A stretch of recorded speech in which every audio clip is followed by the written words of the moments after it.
Gracias por estar nuevamente con nosotros. Soy Guillermo Arduino. Esto es Encuentro Digital CNN desde mi casa en la ciudad de Atlanta. Estamos en plena primavera y hay muchísimo polen, por eso les pido disculpas si a veces sueno nasal o no. Estoy tomando todo tipo de medicación, haciéndome lavajes de fosas nasales, pero bueno, evidentemente el que tiene esa predisposición para con las alergias, lo único que le queda es hacerse el duro y seguir adelante.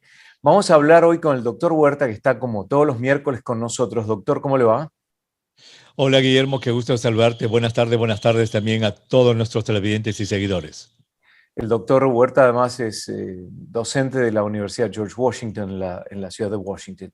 Doctor, como el Día de la Tierra es este jueves, 22 de abril, hay muchos artículos que salen sobre el tema de la pandemia, la relación con el detrimento del medio ambiente, el efecto del cambio climático y también el crecimiento de la población. Y hay un factor que asocian, de hecho ayer estuve en diálogo con una funcionaria de la Organización Mundial de la Salud en Ginebra, que relacionaba el tema del cambio climático con la salud y cómo hay un incremento en alergias, asmas, enfermedades respiratorias, etcétera, etcétera. Así que es apropiado hoy justamente hablar de eso y además remarcar que la gente que cree en las teorías conspirativas dice que los medios estamos agitando al público y asustándolo con todas estas noticias para controlarlo. Entonces, aquellos que creen en las teorías conspirativas, sigan pensándolo. Aquellos que no, presten atención a lo que vamos a hablar. ¿Habrá más pandemias, doctor? Absolutamente, y claro que sí, de eso no hay ninguna duda. La duda no es saber si va a haber o no, sino cuándo va a ser, Guillermo. La última que el planeta tuvo fue hace 103 años, fue en 1918. Ese fue un virus que se llamó H1N1. Y Guillermo, ese virus se paseó por el mundo sin ninguna resistencia y enfermó a todos los seres humanos que tenía que enfermar y mató, Guillermo, a todos los que tenía que matar. El balance es que murieron entre 50 y 90 millones de personas después de haberse paseado por todo el mundo. Y Esta es eso, la pandemia más grande que tenemos ahora y en el futuro estoy seguro que van a venir más. doctor, no tiene que salir corriendo porque escucho una alarma de incendio por ahí, Sí, ¿no? están probando, es el edificio, ya nos han Ah, dicho que es una prueba, lo ok, siento muchísimo. es una prueba, entonces, por eso el doctor se queda ahí Sí. porque es una prueba. Lo que acá en Estados Unidos se lo conoce como drill, es un ejercicio de emergencia, ¿no?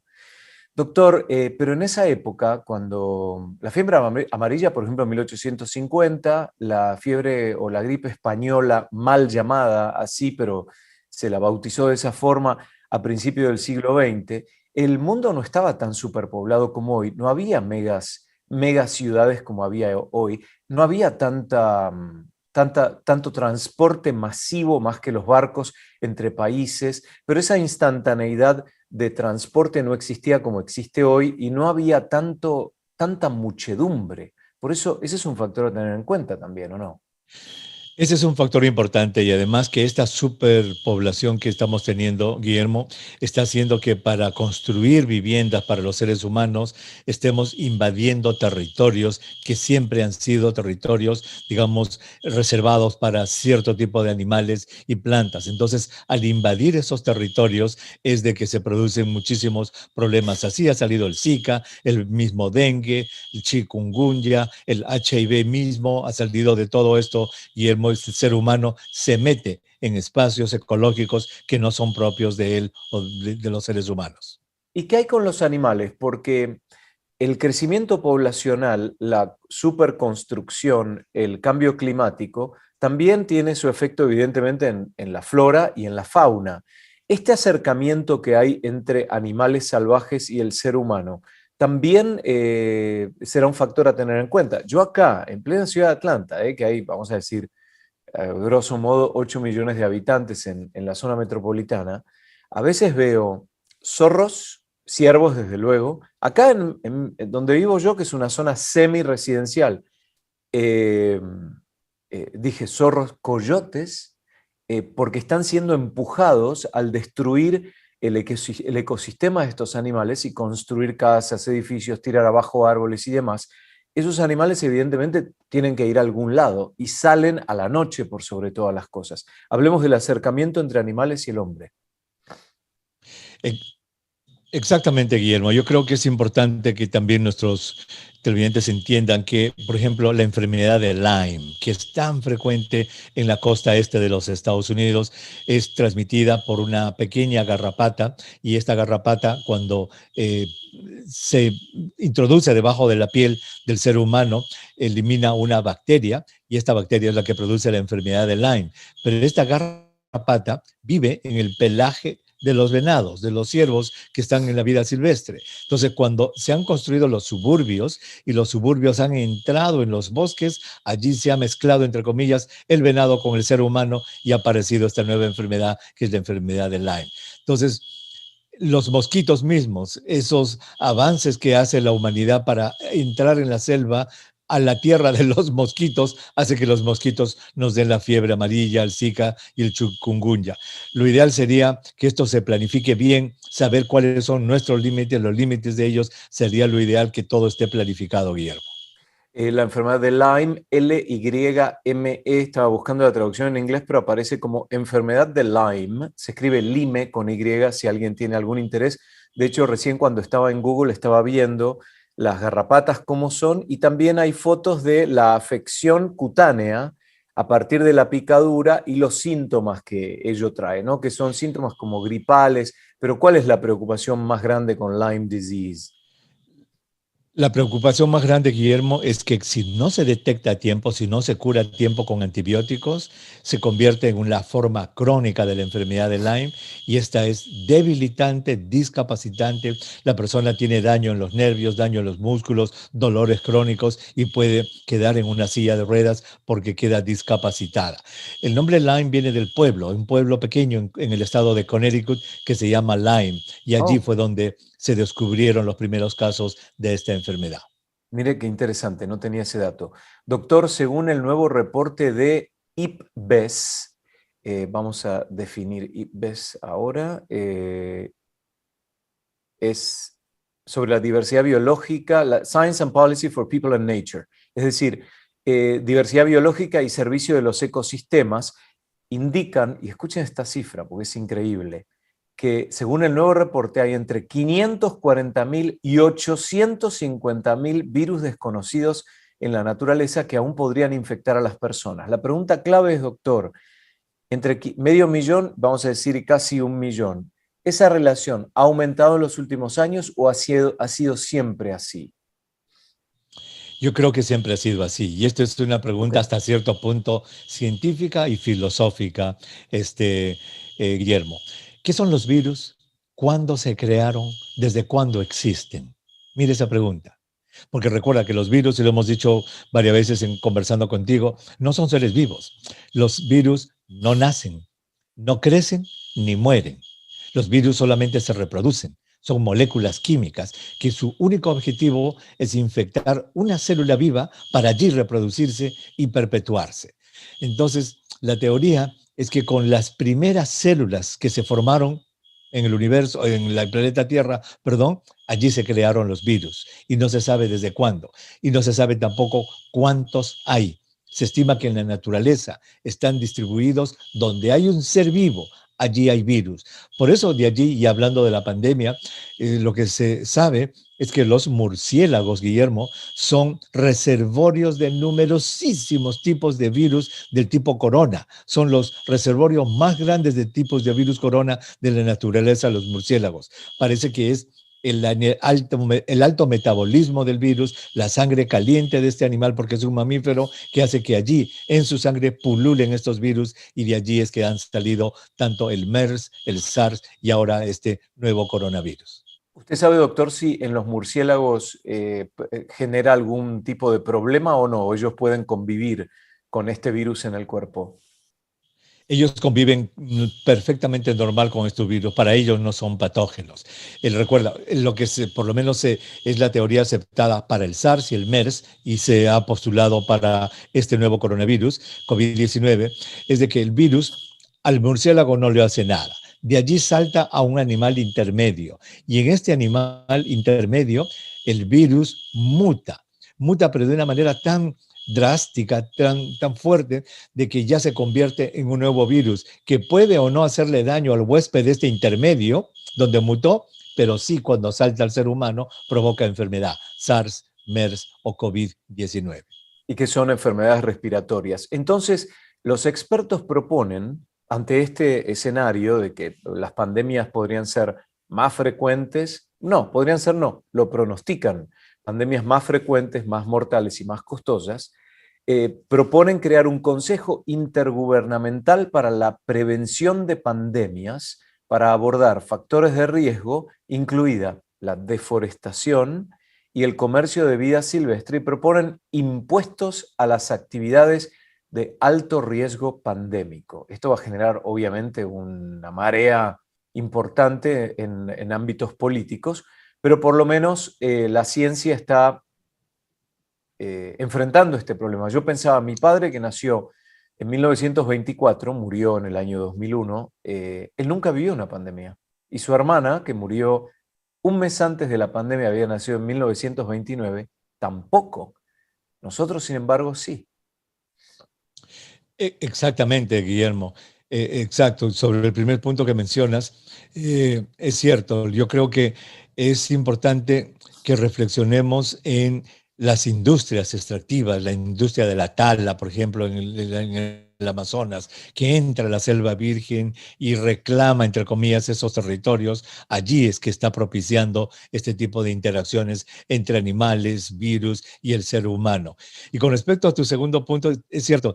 Mira, mi madre, ella tampoco vivió durante una pandemia, pero cuando yo era niño me contaba, y fíjate que yo soy de un pueblo en el Perú, en el norte del Perú, de un pueblo muy pequeño que se llama Recuay, que queda en las montañas Ajá, del Perú. Y mi madre me contaba, cuando yo era niño, yo escuchaba fascinado, que a ella le contaban sus padres que claro. había llegado una peste al pueblo. Mira, ese pueblo pequeño y que se había llevado la vida de varios habitantes. Y me mencionaba el apellido de los González, que es una familia de ahí del pueblo, ¿no? Varios de los González murieron por esa gripe que fue. Y yo escuchaba fascinado y no fue sino hasta que llegué a la escuela de medicina en que escuché hablar de esta gripe, que mal llamada gripe española, de la pandemia del 18. Pero fíjate cómo llegó a esos pueblos pequeñitos del Perú. Y busqué unas notas periodísticas de esa época y había llegado a Iquitos. Iquitos es una ciudad portuaria Selva. en el Amazonas. Ahí solamente se llega por barco, a través del río. Bueno, ahí llegó el virus de la gripe en 1919. 1919 también era un momento de alta emigración de Europa hacia Latinoamérica, ¿no? Y en ese momento el traslado era en barco. Interesantísimo. Doctor, ¿podemos hablar de las noticias de coronavirus de hoy? Quiero hacerle un par de preguntas puntuales, que las tengo acá anotadas, le voy a decir, porque, perdón por mis alergias nuevamente, pero como nunca, me tocó como nunca hoy.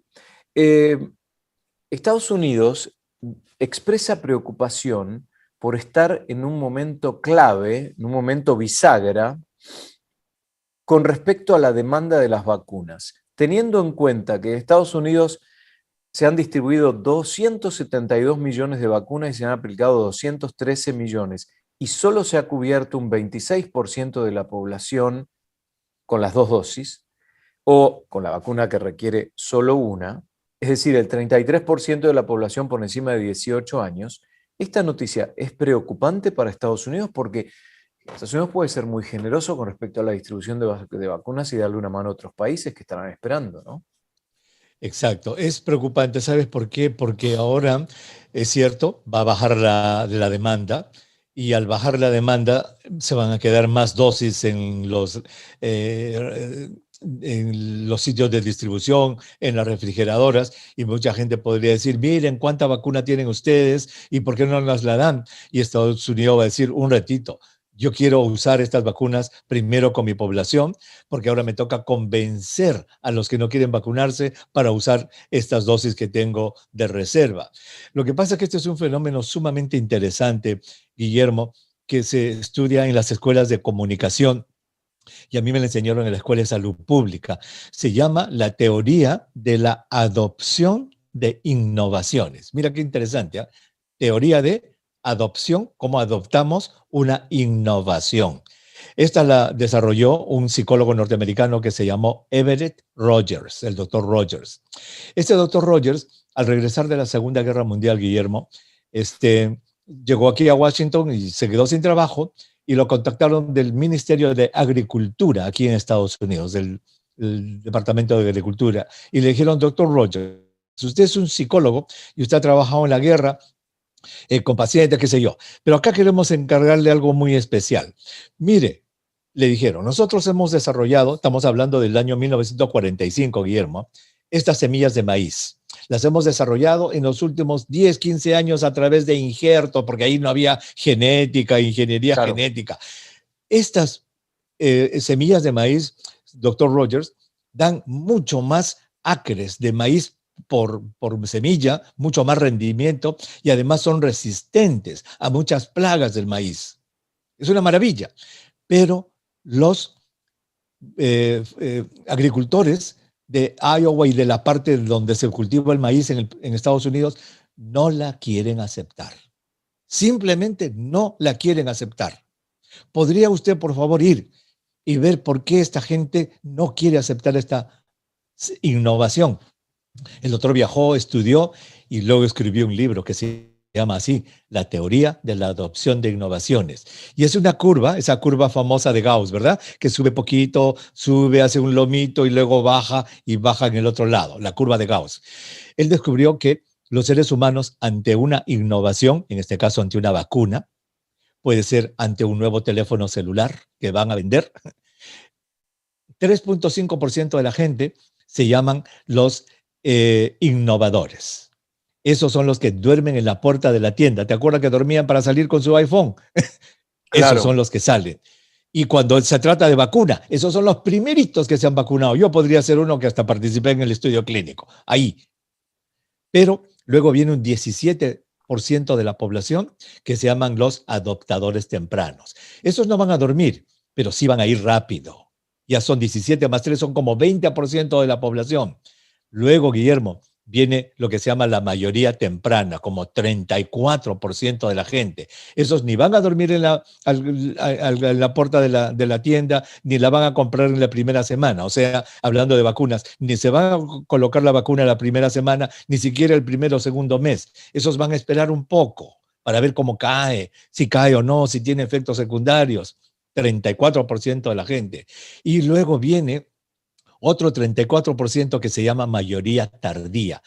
Esos, Guillermo, no se van a vacunar ni en la primera, ni en la segunda semana, ni siquiera en el segundo, tercero o cuarto mes. Esos van a esperar más de 6 meses. Entonces, eso es lo que ha pasado. Y va a haber un 17% que nunca se van a vacunar. Eso lo vemos en las encuestas, ¿verdad? En que como un 20% no quiere y nunca se va a vacunar. Esa es la curva de la teoría. Entonces, ¿cuál es el problema y por qué traigo esto?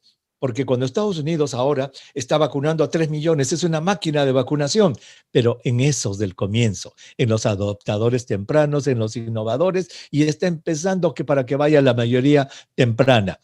Pero, ¿cuándo vamos a convencer al resto? A ese casi 40% de gente que está esperando, que está esperando, que está esperando. Ese es el reto. ¿Cómo Y además, convencer ahora a esos? si hay que hacer un refuerzo con algunas vacunas que se requeriría una tercera dosis, también ahí tenemos un problema de producción si no se contempla a tiempo, porque todos esos tempranos que estaban listos para vacunarse eventualmente van a llegar también al momento de la tercera si es necesario. Y esa es una buena Correcto. pregunta que le quiero hacer. Cuando la gente dice, bueno, pero ahora la vacuna de Pfizer va a necesitar una dosis más en 6 meses. ¿Es cierto o ese término, 6 meses, podría cambiar? Podría cambiar, absolutamente. Eso fue una expresión del presidente de Pfizer, del CEO, del presidente ejecutivo, que no, eso se está en pleno estudio. No creo que sea 6 meses. ¿Por qué? Por los propios datos de Pfizer. ¿Te acuerdas que comentamos hace 2 semanas que hicieron un estudio en el cual los vacunados hasta el mes 6 todavía tenían anticuerpos en cantidad? Así Claro. es que no creo que vaya a ser 6 meses. Quizás sea al año, no se sabe todavía. ¿Y cuál es el examen que uno se puede hacer como para tener un poquito de tranquilidad, ¿no? para ver si aquel que transitó la enfermedad y evidentemente generó anticuerpos, a ver si todavía los tiene, o aquellos que se vacunaron y dicen, me gustaría hacerme un análisis, a ver si ha reaccionado positivamente la vacuna y ha generado anticuerpos. ¿Existe algo? Sí, sí existe. Eso existe. Recuerda que la vacuna, ¿qué cosa es? La vacuna es un código genético, si es una ARN mensajero o es el vector con un código genético del virus. Pero, ¿qué es ese código genético? ¿Qué es contra qué reacciona tu cuerpo produciendo defensas? ¿Contra qué? Contra lo que se llama la proteína de la espiga, la proteína Spike, que se llama la proteína S, que tiene dos subunidades, S1 y S2. Entonces, cuando a ti te vacunan, tú produces una gran cantidad de estas proteínas S1 y S2. Entonces, esas proteínas anticuerpos contra la proteína S1 y S2 se pueden medir en la sangre. Entonces, tiene que ser muy específico. Esas pruebas que se hacen en América Latina, en el dedo, que son las pruebas serológicas para saber si la persona ha tenido la enfermedad o no, no van a reaccionar para saber si te vacunaste o no. Ahora, si la Ajá. persona, igual, para saber si tiene enfermedad, allí sí puede usar estas pruebas serológicas en la punta del dedo y le va a salir la inmunoglobulina G o la inmunoglobulina M. Pero para saber si te vacunaste, tiene que ser la S1 y S2. ¿Y eso es a través de un análisis de sangre? Sí, un análisis de sangre especial que ahora ya se hace en todos Estados Unidos, ya la FDA ha dado licencia también a este tipo de análisis. Usan una tecnología que se llama CLIA, otra que se llama ELISA, pero ya existe. Ok. Bueno, la otra pregunta va con respecto a los jóvenes, sobre todo teniendo en cuenta, ya vamos a hablar de los últimos números de Estados Unidos, ¿no? Pero los jóvenes de 17, 16 años y demás, como ahora depende de la vacuna y en todo Estados Unidos ya el gobierno dice 16 años o más pueden sacar un turno y vacunarse. Em, como están en pleno desarrollo, ¿podría haber un efecto o alguna preocupación debido a que recién está en estudio la vacuna? Entonces, una cosa es un adulto que ya tiene el cuerpo formado y toda la revolución hormonal establecida, pero otra cosa es un adolescente. Y si un padre dice, no sé, ¿qué le diría? Bueno, sí, es una, digamos, una preocupación válida, ¿verdad? Habría que recordar cómo actúa la vacuna. Esta vacuna tiene un ARN mensajero de la espiga del virus. Y esa espiga del virus es muy específica, no es, digamos, cualquier tipo de proteína. Y entra a ciertas partes de las células, no entra a la célula completa, no entra al núcleo, por ejemplo. Entonces, digamos que es como la vacuna del sarampión, es como la vacuna de las paperas, es como la vacuna de la toferina, que las usamos hace muchísimo tiempo en los niños. ¿Por qué? Porque son específicas. No son sustancias que pueden actuar a todo nivel en el organismo, sobre el sistema hormonal, sobre el sistema cerebral. No, son sustancias muy específicas que estimulan ciertas líneas del sistema de defensa. Quizás habría que explicarle eso a los padres para que digan, carambas, tiene razón, esto es una vacuna, como yo vacuné a mi hijo contra el sarampión. ¿Y qué pasa con las madres que están en lactancia, que les están dando leche materna a los bebés? El, la vacuna, vamos a llamarle así, la protección, ¿se la pasan al bebé a través de la leche materna o no? Claro que sí, Guillermo. Hicimos un Oh, podcast de esto, uno de nuestros episodios de podcast. Mientras converso contigo, tengo a ver si lo encuentro. Pero sí, es un estudio interesantísimo que se hizo en más de 200 mujeres que estuvieron embarazadas y algunas de ellas lactantes. Y lo que se encontró fue eso, de que, mira, la mujer embarazada le pasaba los anticuerpos que ella formaba a su bebito a través de la placenta, Guillermo. Y de la cuando hicieron placenta, de la sí. placenta, claro. La mamá embarazada se vacuna, ella produce anticuerpos neutralizantes y esos van por la placenta al bebé. El bebé nace ya protegido. Y cuando hicieron el análisis en la leche materna, allí se Ajá, encontraron de que sí, había allí también anticuerpos en la leche materna, lo cual no deja de ser una ventaja, digamos, para el bebé. excelente. Cierro con los números. En Estados Unidos ha bajado el número de casos reportados un 10% en esta última semana, Por otro lado, vamos a ver acá, las muertes también han bajado y escuchen esta cifra, esta semana comparada con la anterior, 27% han bajado. Wow. Pero las hospitalizaciones han subido un 4% en los últimos 7 días desde el fin de la semana anterior. ¿Cómo se puede entender esa contradicción? Hay menos casos, hay menos muertes, pero hay más internaciones. Bueno, el número de muertes es el último eslabón en la cadena, ¿verdad? Entonces, el hecho de que estemos teniendo menos muertes, lo que indicaría es de que los casos han empezado a ir disminuyendo en las últimas 3 semanas o algo parecido. Igual deberían estar disminuyendo las hospitalizaciones. Lo único que se me ocurre para explicar, porque sí hay correspondencia entre baja de casos y baja de muertes. Lo que no se entiende es por qué están hospitalizándose más. ¿Será que porque estuvieron un poco copadas las camas, ahora es más fácil entrar y los doctores están admitiendo más pacientes para observarlos?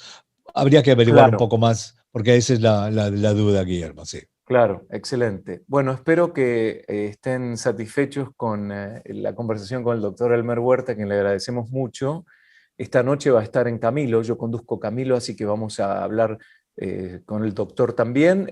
Veo en el link, en el vínculo de la página de YouTube donde publicamos las entrevistas, que hay muchísimo agradecimiento, doctor, por parte de los seguidores y también muchas preguntas, así que voy a sacar algunas de esas y las vamos a Qué hacer bueno, esta noche. Gracias, doctor. fabuloso. Gracias. Y es el episodio del 5 de abril para los que quieran escuchar eso del embarazo y la lactancia. Gracias, Perfecto. Guillermo. Hasta la 5 de noche. abril en Chao. cnne.com o en alguna plataforma de podcasts. Gracias al doctor Elmer Huerta, gracias a ustedes. Nos vemos en cualquier momento y cuídense.